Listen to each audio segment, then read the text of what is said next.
So I haven't turned on the news since the morning after the election. I've turned on the TV in terms of the device that sits there and pumps out stories. I'm not saying I've written off the television as a device, but the news, it's now been a week since I turned it off as the election results were rolling in, and I haven't tuned back into that anymore. And I haven't done it yet, but I'm pretty well resolved that I'm going to unsubscribe from all of those feeds. Every time I feel myself go back to it, because there are moments when I touch the remote a couple of times, I feel like there's been this reminder of what that experience was like. Here's the thing. Some of you are going to hear this and immediately go, "Hi, we got one. We won somebody over." The mainstream media is fueled by advertising.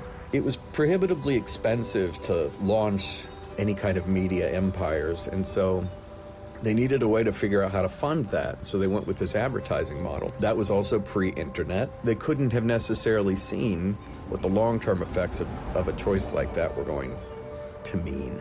And so everything on mainstream media is being fueled by advertising, paying their bills so they can tell the stories. But as we all know, that comes with the sticky complication of, well, what stories aren't you telling? Because you don't want to piss off the people who are paying those bills, right? So that's like a major criticism of mainstream media.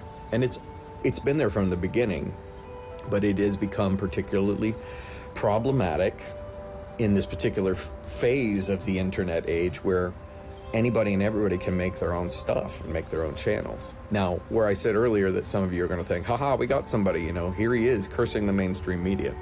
Here's the thing, all of these bro podcasters, myself included, kind of, not really at the moment, but in theory, they're also funded by advertisers. So they're literally doing the same thing. They're on the exact same model.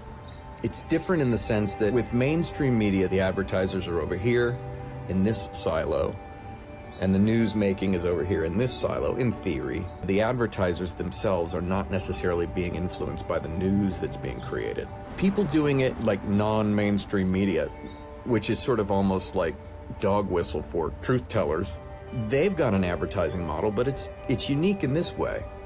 Their whole model is being driven by the viewer. If the viewers stick around, then they win. If the viewers go away, then they lose, which is not so much different from mainstream media, except because there's an algorithm at play, and because the algorithm is paying attention to each and every viewer, bringing viewers to the news. What happens over time, and you can see this if you look at somebody even like Joe Rogan, if you look at the way they started and you look at where they're at now, you can actually see that they have been driven into a tight pipeline by their audience's viewing habits. They try different things, certain things take off, certain things fizzle, certain things hardcore fail. And because this thing failed, these ideas that I talked about failed, that doesn't net me money, and I have to win. I need money to pay my bills. It's not even sadistic, it's basic. I need to eat, I need to have a roof. So if this stuff that I said over here bombs, then a couple things are going to happen. I'm going to not get paid as well or at all. The algorithm's also going to notice that it bombed, and it's going to stop feeding those kinds of ideas as worms on hooks to get me an audience. But then this other stuff, I might say something crazy over here, and it really gets its hooks in people, right? We know about this. And so over time, that messaging is going to serve the big hits. That's what you're going to see as this broad thing gets sharpened down to a fine point. The audience is actually driving the creator, and suddenly you have somebody who once was popular for hosting and facilitating our ability to watch people eat bugs to see if fear is a factor, to becoming a manufacturer and distributor of fear itself. So when you look at the mainstream media and you curse it, how can you trust it? It's driven by advertisers. You can literally trust the bros online even less, because now it's actually the viewer being given all the candy they want. Because remember, to the brain, getting what you want is like having sugar. And so where you say, I'm not listening to the lies over here, I'm listening to the truth over here, you're actually listening to the thing your brain wants to be hearing. You're making the same mistake. You're just doing it in a new way so it feels fresh and different, and to your brain it's like, well, that's probably enough. You're making the same mistake. Did it ever occur to anyone out there that the thing you need to know might be the thing you don't want to know? That the truth is difficult to swallow? If you went to school and the only thing school was about was acquiescing to your comfort, someone meets you at the door and carries your backpack to your locker for you, puts it in for you. They know the combination. You don't have to worry about that. There's candy and snacks and drinks in your locker. If you don't feel like going to the classroom and listening to the teacher, you don't have to do that. I mean, you can basically buy your grade. Do whatever you want to do, you can have it. The point is not, are you learning, are you growing? The point is, are you happy with the sugar we're giving you?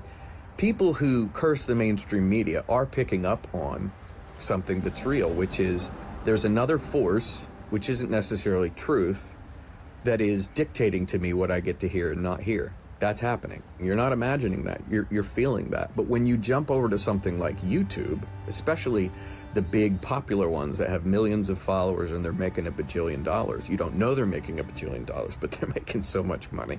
When you go there, you are immediately captured by the trap of that. But suddenly, the they who's driving what you're hearing isn't advertisers. It's you and people who like what you like, the sugar that you like, the distrust that feels safe and appropriate.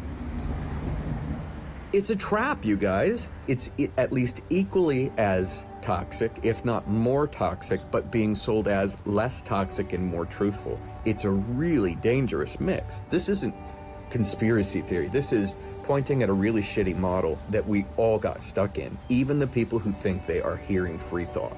It seems to me that what we need is not something bringing truth to us, because how do we know what's true?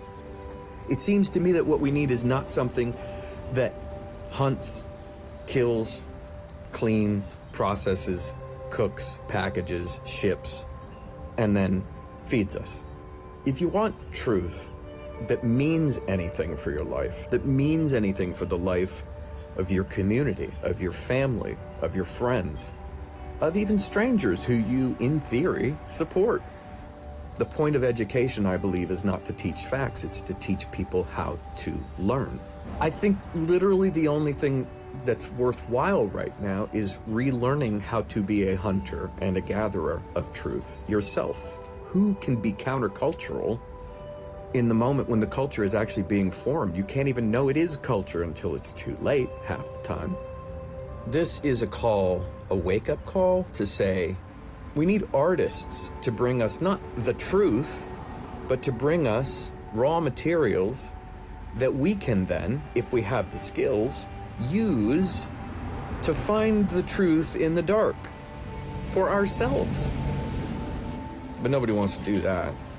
There's a myth that if all of the information is forever available, and that includes facts, that includes fictions, that includes truth, that includes lies, that if you have all of the available information in the universe, that the truth will just rise to the top.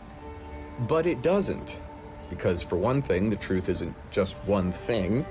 Another thing is that all things being equal, all things aren't actually equal, because there's an algorithm pushing things you like to you, and you're not in a sea of total open information. You have literally emerged from the matrix feeling confident and sure as you have emerged into a new matrix.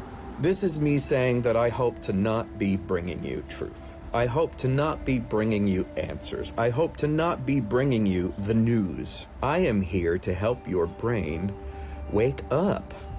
I am here out of respect for what I believe is an intelligence that you can totally tap into if you want to. We all are and aren't to varying degrees. Nobody's perfect, nobody's got it all together, but some of us are completely outsourcing this deep, what I would consider to be truly spiritual work. Everybody's telling you that they want to populate you with the truth. I'm telling you I want to populate you with the skills to go get the truth for yourself. Not on YouTube, not online. I've been off all incoming truth dumps, just a week. And I actually feel my brain waking up. I feel my brain going, well, wait a minute, I still want to know about the world around me. But I don't have the feeling like I do anymore because I'm not sitting there lying to myself, whether it's on a TV or on an internet channel, lying to myself and saying that, there it is, there's the truth that I seek. I'm not doing any of that. And my brain's going, well, I guess I'm going to have to wake up and do it myself right here, around me. The morning I woke up and reached for the remote after the election and went to turn it on and felt the contempt for the remote. I felt betrayed by mainstream. I felt betrayed by all the free thinkers, quote unquote, who are not free thinking. I felt betrayed by the whole project of enlightenment that Western culture has been throwing at me. But then in the next moment, I had this thought. I was being told Trump's the problem.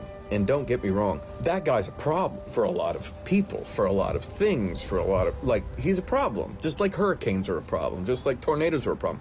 Politicians on the whole generally are a problem because they too, like the media and the little bros, all of them are being bought. Being bought mostly looks like I can say anything and everything I want, just so long as I don't say a thing which will piss off an advertiser and I won't get paid, or will piss off a lobbyist. If I can leave out the things that'll piss them off, there's still plenty to talk about. I can't tell you everything. I have to only ever tell you just some of it, so I might as well just tell you the some of it that doesn't piss off the advertisers or piss off the people who are padding my pockets. It's occurred to me, and no one's going to want to hear this, and no one's going to want to do this, that the only way to escape this particular matrix is to put your phone down. There's this apocalyptic thing, are you going to be able to hunt for your own food when the thing collapses? Are you going to be able to get your own water when all the systems fail you? It's a great question. It's a smart survival thing to worry about. Meanwhile, you already can't figure out truth for yourself. You already can't hunt or harvest. You already can't get your own truth, which is probably a big reason why you're worried about the apocalypse. If I start telling you this is the way it absolutely is, then I'll ask your forgiveness in advance because I'm making a mistake when I do that. I'm not here to teach you facts. I'm here to help you remember how to do this learning thing, being open, being changed, being challenged, being confident about something, but then being willing to let it go. The skills to be uncomfortable once more in here. That's what I'm looking for myself. I'm putting it on display because I'm recognizing, I know I'm not alone. I know I'm not alone. I know I'm not, because I know a lot of people who are going through this too, personally. And so, for the sake of my own children, for the sake of my family, for the sake of my community, and for my own sake, this project to me is about returning to a basic ability to navigate reality on one's own. And we can do that together, but we need to be able to do it on our own as well. That's where I'm at this morning. Hope you have a good day.